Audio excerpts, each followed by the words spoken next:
لیکن آپ کو ایک بات کہ 1986 کی بات آپ کر رہے ہیں.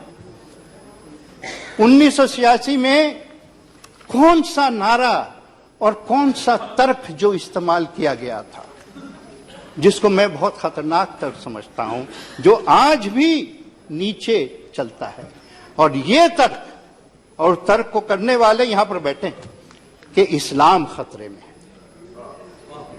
یہ ترک استعمال کرتے ہیں کہ شریعہ کو ہے برباد کیا جا رہا ہے اور اسلام خطرے میں ہے. پہلے تو میں ایک مسلمان کے ناطے کچھ بولنا چاہتا ہوں. جو کلمہ پڑھا ہو وہ کس حیثیت سے یہ کہہ سکتا ہے کہ اسلام خطرے میں ہو سکتا ہے؟ اگر وہ اسلام کو سچا مذہب مانتا ہے تو کبھی خطرے میں ہو ہی نہیں سکتا. لیکن آپ نے اس غلط نعرے کو استعمال کیا آزادی سے پہلے دیش توڑنے کے لیے, اور آج آپ استعمال کرتے ہیں سماج توڑنے کے لیے. اور یہ ہے زہر, یہ پھیلایا جا رہا ہے. کچھ خطرے میں نہیں ہے, صرف کچھ مسلمان مردوں کی جو زبردستی ہے صرف وہی خطرے میں, اور کچھ خطرے میں نہیں ہے.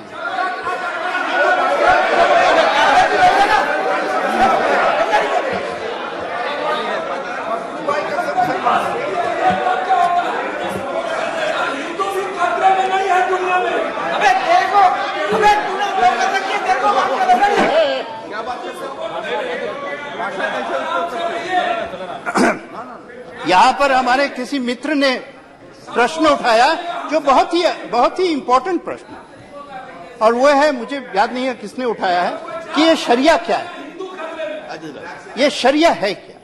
اس کا بھی جواب دینا ضروری ہے. ہمارے دماغ میں بیٹھا ہے کہ شریعہ جو ہے قانون ہے. شریعہ کا اصل معنی قانون نہیں ہے, شریعہ کا اصل معنی راستہ ہے. قرآن شریف میں لکھا گیا ہے کہ شریعہ, اور آپ کو پتا ہے کہ شریعہ کا ذکر صرف سارے قرآن شریف میں ایک بار ہے, اور وہ ہے جب اللہ رسول حضرت صلی اللہ علیہ وسلم کو دکھاتے کہ میں نے تجھے صحیح راستہ دکھایا ہے. تو قانون جو بنا, راستہ فلسفہ تھا, لیکن قانون بنانے والے مرد تھے, قانون بنانے والے انسان تھے. آپ کہتے ہیں کہ شریعہ, اسی لیے کوئی شریعہ ایک نہیں ہے. سنیوں میں اگر چاہیں تو پورا یہ سورہ الجاتیہ کا ورس 18 میں کوٹ کر سکتا ہوں. We put thee in the right way concerning the affair. It means the right way, not the law. Allah shows the way, the philosophy. And then this is based on itiqadat, belief, adab, morality, ibadat, devotion, and uqabat, punishment. Punishment بہت ضروری ہے اس میں. سنیوں میں کم از کم چار school ہیں شریعہ کے اور قانون کے. چاروں کے اپنے اپنے لوگ الگ الگ. ایک ہے جو سب بہت جس میں مانتے ہیں وہ حنفی ہیں, اس کے بعد امام شافعی ہیں, اس کے بعد نہیں, ان کے پہلے تھے امام مالکی قانون جو ہے, آخر میں ابن حنبل. تو چار, تو مطلب آج چار قسم کے قانون. تو یہ کہنا کہ قانون کو کوئی بدل نہیں سکتا ہے, یہ حماقت ہے, یہ بالکل صحیح نہیں ہے. کیونکہ اسلامک ڈاکٹرن میں دو چیزیں ہیں. ایک ہے قیاس ہے ریشنل. آپ اپنے دماغ کا استعمال کیجئے کہ کب کیسے قانون کو آپ آگے لے جائیں. اور دوسرا ہے وہ اشتہاد کا وہی مقصد ہے کہ آپ کیسے قانون کو آگے لے جائیں. قانون تو لوگوں کے بھلے کے لیے بنتا ہے, آپ ایک جگہ کھڑے تو نہیں رہ سکتے. تو اس کا استعمال کر کے میں آپ کو دو ادھارن دیتا ہوں, اور ادھارن میں شاید کچھ لوگ جیسے بھی لینا چاہیں. سورہ 5 ورس 41 قانون ہے. اب قرآن شریف میں لکھا ہے تو قانون ہے. If a person steals, cut off their hands. a punishment by way of example from God for their crime,